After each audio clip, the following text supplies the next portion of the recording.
원희룡 장관의 백지화 선언 이후에 열린 국회 국토교통위원회에서 서울 양평고속도로 의혹을 둘러싼 공방이 치열하게 벌어졌습니다. 회의 시작부터 야당 의원들은 부실한 자료 제출로 국회를 무시했다면서 원 장관에게 사과를 요구했는데요. 또 어떤 부분이 논란이 됐는지 윤혜리 기자가 전해드립니다.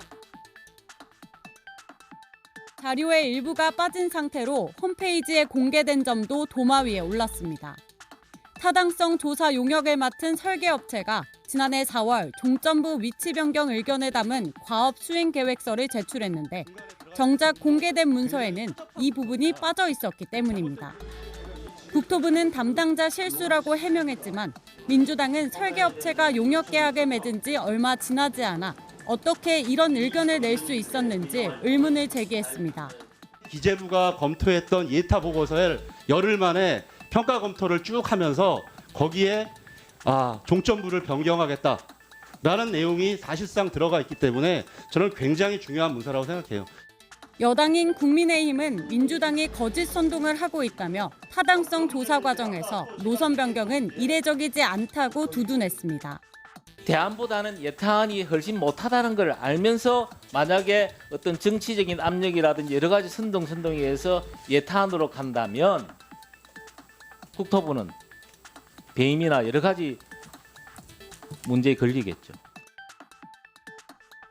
원희룡 장관은 오히려 더불어민주당 전현직 대표가 거짓 선동한 걸 먼저 사과해야 한다고 맞받았는데요. 동시에 사업 백지화에서 한 발 물러나 사업 재개 가능성에 무게를 실었습니다. 제가 아직 보고도 시작을 안 했는데 사과부터 해라. 순서에 맞지 않다고 생각을 합니다. 이 모든 사태가 이 지경까지 온 것은 이해찬 전 민주당 대표가 난데없이 이 특혜 의혹을 들고 나와서 다음 민주당에서 이재명 대표가 이 부분에 대해서 TF까지 만들어가면서 사실상 지시를 해서 왔기 때문에 그렇습니다. 이 사태를 이렇게 거짓 선동으로 몰고 왔던 민주당 전현 대표 두 분부터 사과를 해야 된다고 생각합니다. 백지화라는 것이 그동안 진행된 게 아직 예산 투입이라든지 공사라든지 이렇게 전혀 진행된 게 없지 않습니까? 근거 없는 의혹 확산의 제기를 중단한다. 자, 민주당이 그렇게 하면 오늘이라도 정상 추진하겠습니다. 장관님. 국회 법제사법위원회에서는 전현직 법무부 장관이 격돌했습니다. 한동훈 법무부 장관과 더불어민주당 박범계 의원이 윤석열 대통령의 장모 최은순 씨 법정 구속 등을 두고 설전을 벌였습니다. 죄를 물었는데 이를 대답한다. 박범계 의원의 이 반응 무슨 의미일까요? 들어보시죠. 법원 판결문 중에 양형이유에 관해서 제가 좀 말씀드리겠습니다. 금융기관에 합계 약 350억 원가량의 거액이 예치되어 있는 것처럼 잔고증명서 4장을 위조하고 왜 그렇게 엷은 미소를 띄우고 있어요? 이 점에 대해서 제 표정까지 관리하십니까? 혹시 지금 민주당처럼 이화영 진술을 번복하기 위해서 이렇게 사법 시스템을 개입하려는 시도 이 재판 내내 전혀 없었습니다. 역시 동문서답으로 사법 시스템 얘기하네요. 내에서 앞으로도 이화영이 될 거라는 입자도 안 말씀을 물었는데 드립니다. 죄를 물었는데 이를 대답하는구만요. 좀 무겁게 좀 법무부 장관답게 하세요. 예? 그러고 있습니다. 소리 지르지 마시고요. 예. 내가 소리 질렀습니까 그동안? 자주 지르셨죠. 말씀하세요. 가볍기가 정말 깃털 같아요. 그러니까 제가 의원님 말씀을 듣고 들어보세요. 있지 않습니까? 예. 제가 여기 의원이 훈계 들으러 온 것은 아니고요. 훈계 질문을 아닙니다. 해주시면 됩니다. 한 장관은 윤 대통령 장모 사건에 대한 야당의 공세를 쌍방울그룹 대북송금 의혹 사건에 연루돼 구속 기소된 이화영 전 경기도 평화부지사의 진술 번복 논란으로 맞받은 건데요. 민주당이 이화영 전 부지사에게 진술을 번복하도록 압박을 행사한다는 한 장관의 주장에 민주당은 강하게 반발했습니다. 권남기 기자 리포트 보고 오시죠. 영치금 보내기 운동하고 면회에서 진술 번복하라고 압박하고 권력을 악용한 최악의 사법 방해이자 스토킹에 가까운 민주당은 강하게 반발했습니다. 검찰이 이재명 대표에 대한 불리한 진술을 받아내기 위해 이화영 전 부지사를 반인권적으로 회유, 압박하고 있다는 의혹을 거듭 제기했습니다. 방북비용 대납 프레임에 맞추는 진술을 폐유 협박한 것이라는 명확한 정황이라 아니할 수 없습니다. 민주당 측의 장소 변경 접견 역시 교정당국이 이전 부지사가 수사받고 있다는 이유를 들어 허가하지 않았다고 주장했습니다. 한동훈 장관이 권력을 남용했다는 겁니다. 자신들이 필요한 진술을 하도록 유도한 다음에 이 진실을 막으려고 하는 시도가 지금 한동훈 장관의 입을 통해서 확인이 된 거라고 저는 봅니다. 한동훈 장관은 또 민주당 이재명 대표가 체포동의안 표결을 기명으로 바꿀 필요가 있다고 말한 데 대해서도 언급했습니다. 특권 포기하기 싫으면 그냥 안 하면 되지 말이 길어진다는 겁니다. 불체포 특권이라는 걸 특권 포기한다고 했으면 되는데 말이 굉장히 길어지시잖아요. 계속. 결국은 이거 아닙니까? 만약에 본인에 대해서 체포동의안이 올라간다면 그걸 가결시킬 거냐 부결시킬 거냐 이거 아주 단순한 얘기 아닌가요? 그걸 가지고 뭘 어떻게 한다? 말이 너무 길어지는 것 같네요. 제가 특별히 거기에 대해서 어떻게 하라고 말씀드릴 문제는 아닙니다. 그냥 특권 포기하기 싫다고 하면 됩니다.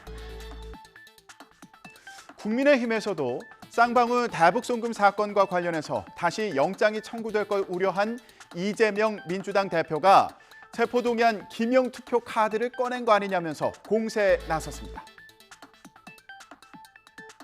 이화영 전 경기도 평화부지사의 입장 변화로 체포동의안이 또다시 날아올까 조마조마해진 이재명 대표가 또 하나의 방탄 카드이자 반대차 숙청 카드로 기명 투표를 꺼낸 것입니다. 일각에서는 기명 투표를 먼저 제안한 혁신위원회가 이재명 대표를 지키는 혁신궁임을 인증하는 것 아니냐는 말이 나오고 있고 당장 비명계에서는 개딸의 수박 깨기 낙천운동이 우려된다며 강하게 비판하고 있습니다. 민주당 내부에서도 체포동의안 기명 투표 시 체포동의안에 동의한 의원들에 대한 공격과 낙천운동이 벌어져서 소신투표를 막을 거라면서 반발하는 목소리가 나오고 있는데요.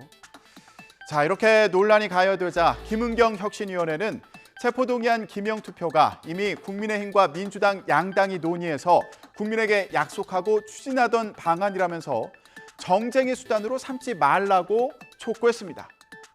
그러면서 지난해 5월 국민의힘 권성동 당시 원내대표가 발의한 국회법 개정안과 또 민주당 김승원 의원이 발의한 법안을 근거로 제시했는데요. 대부분 국가가 불체포 특권에 대해서 기명 투표를 실시하고 있고 책임 정치와 알 권리 차원에서 의원의 불체포 특권 행사는 기명 투표로 진행하는 게 필요하다고 주장했습니다. 하지만 민주당 내부의 반발과 여당의 공세 속에 논의가 어떻게 진행될지는 지켜봐야겠습니다. 이런 가운데 국민의힘 윤리위원회에서는 수해골프 논란을 빚은 홍준표 대구시장의 징계안 심의 결과가 나왔습니다. 당원권 정지 10개월 중징계입니다. 박광열 기자 리포트 보고 오시죠. 1시간 반에 걸친 회의 끝에 만장일치로 홍 시장에 대한 당원권 정지 10개월 중징계를 결정했습니다. 폭우 피해가 잇따르던 시기에 골프를 친 건 물론 이후 국민 감정에 맞지 않는 해명으로 공분을 산 점을 고려했습니다. 당의 명예를 실추시키거나 국민 일반의 윤리 감정과 국민 정서에 반하는 행위이기 때문에 윤리위원회 규정 및 윤리 규칙을 엄정하게 적용할 수밖에 없습니다. 윤리위는 특히 홍 시장이 대선 후보와 당대표를 역임한 지도자급 인사라는 점을 강조했습니다. 그런 만큼 더 엄격한 윤리적 잣대가 요구된다는 건데요. 대국민 사과와 수해 봉사 활동에도 중징계가 내려진 가운데 홍 시장은 더는 이 문제로 갑론을박하지 않았으면 한다며 사실상 수용 의사를 밝혔습니다. 자신에게는 3년이라는 긴 시간이 있다 이렇게 밝히기도 했는데요.